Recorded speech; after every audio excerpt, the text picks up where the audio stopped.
Hello, college algebra. Happy NTI days.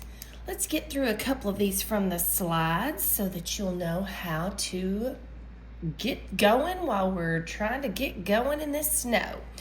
All right, so let's remind ourselves what it means to write slope-intercept equation that passes through these 2 points. A couple things you already know. Y equals mx plus b. I apologize for a capital B there. But m, of course, means your slope. Rise over run is very popular. The b value is your y-intercept, which means it crosses the y-axis, but it's also the ordered pair 0, and then the y value would be your b value.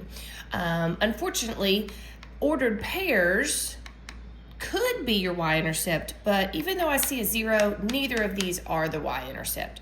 So the slope is not given directly, and the y-intercept this time is not given directly. So we will have to go do slope. So there's another thing we can do for slope, is the change in y's over the change in x's.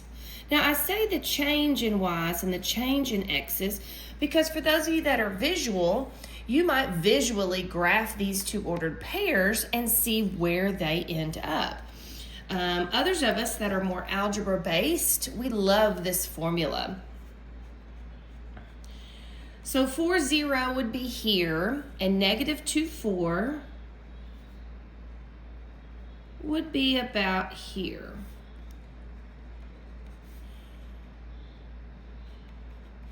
And you can see the rise over run and about what the y-intercept would be just by looking at it. So we obviously have a positive y-intercept, but a negative slope. So looking at the graph, we know that the slope will be negative and the y-intercept will be something positive, okay? So those are for my visual people. For those that like the formula, there's another formula you may remember. This is point slope formula, where x and y are the variables. x1 and y1 is a particular point. Since we have two of them, either could go here. M, of course, is the slope, and we still don't know the slope specifically. Those of you that love a good triangle, you're already deducing, oh, well, this is down. A little bit different than trig, because we are assigning that down 4 and to the right 6. Okay, so that's one way you can figure out the slope, the rise over run. Here's the other way. If this is x1 and this is y1, and this is x2 and this is y2, we can find the slope by simply doing 4 take away 0 over negative 2 take away 4. And we're going to see a very interesting item. Instead of negative 4 and 6, we have 4 and negative 6. Do not worry about that. The negative belongs to either the numerator or the denominator. Sometimes they even put it in the middle. But our slope in this case is a negative 2/3. No matter how you slice it, you'll end up with one positive being divided by one negative. So negative 2/3 is the reduced form. At this point, writing the y-intercept, even though we don't know exactly what it is, you could either deduce it down to right 3. Well, it won't be exact, so we might as well figure it out. One way of doing that is using this formula. So I'm going to just pick one of the x's and y's. I like the 4, 0 because it's positive and 0 is one of my favorites. So 0 equals negative 2/3 times 4 plus the b value. B value is the only thing I don't know. I do know the slope, so I can write my equation fairly simply if I know what the b value is. Well, negative 2/3 times 4 turns out to be negative 8/3. And I want to solve for the b value, so I would do the inverse of negative 8/3 being added, so that would be to continue to add, but positive 8/3, and I would get that 8/3 is equal to b. Those two items are the two things I need to write the equation. y equals negative 2/3 x, because slope is the multiplier on x, plus, because it's positive, now that I have solved, 8/3. All right, let's look at slide number 3. Slide number 3 has our trip down memory lane of inequalities.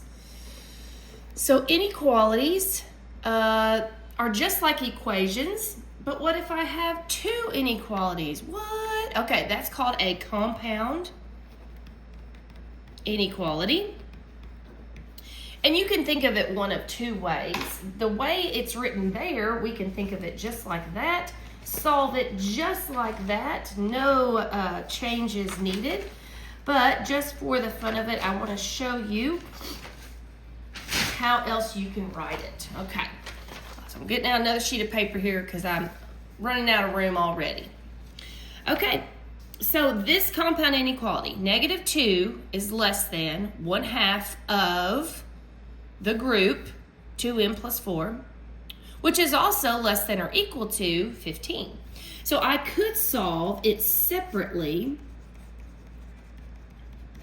where negative 2 is less than half of the group 2m plus 4, and half of the group 2m plus 4 is less than or equal to 15. Now, this could be, this is definitely an and statement, because we are going between two values, the low value, the lowest value of negative 2, 15 being the highest value. That's an and statement in compound inequality world. There are things called or statements where you go in opposite directions. This is one way you can solve it separately, put an and in between it, and go. As the shortcutters we are, we'll probably solve it just as you see it. Only you're keeping up with not two sides, but three sides of the inequality. This side is shared. So we're getting ready to distribute that half, and notice that that is repeating here. So it's 1, 2, 3 sides. Here we go. Negative 2 is less than, let's see, half of 2 is 1, and half of 4 is 2. So we're just distributing there. Now, the only thing left to do to get m, or the variable, isolated would be the inverse of m plus 2. So we will subtract 2. But where? Well, honey, everywhere. We're going to subtract 2 on the leftmost side. We've already written it for the middle and the rightmost side. And here we are, okay? So again, this is an and statement. All the numbers between negative 4 is the least. All numbers between negative 4 and 13, including 13. All numbers between 4 and including 13. Now, we can write that in a notation called interval notation. We will be drawing it, as you can see on slide 3. They ask you to draw it as well. But the interval notation, it utilizes parentheses when it's not included, and a bracket when it is included. All right. So in this case, we have one of each. It's kind of like on the unit, or I almost said unit circle. On the number line, you would use open circles and closed circles. So in this case, we are not including the negative 4, parentheses, negative 4, comma, all the way to 13, but at 13 we do include it. So the interval notation looks about like that. Now, to put that in a graph, we have to first go to negative 4, so it looks like it would be right here, and we would put a nice open circle on it. And then 13 would be about here. Ooh. That one will get closed. And then, of course, the shading happens between, because it's saying between -4 is the least m and less than or equal to 13. 13 is the most. The least, the most. All right, there's slides 2 and 3. Keep up with your notes.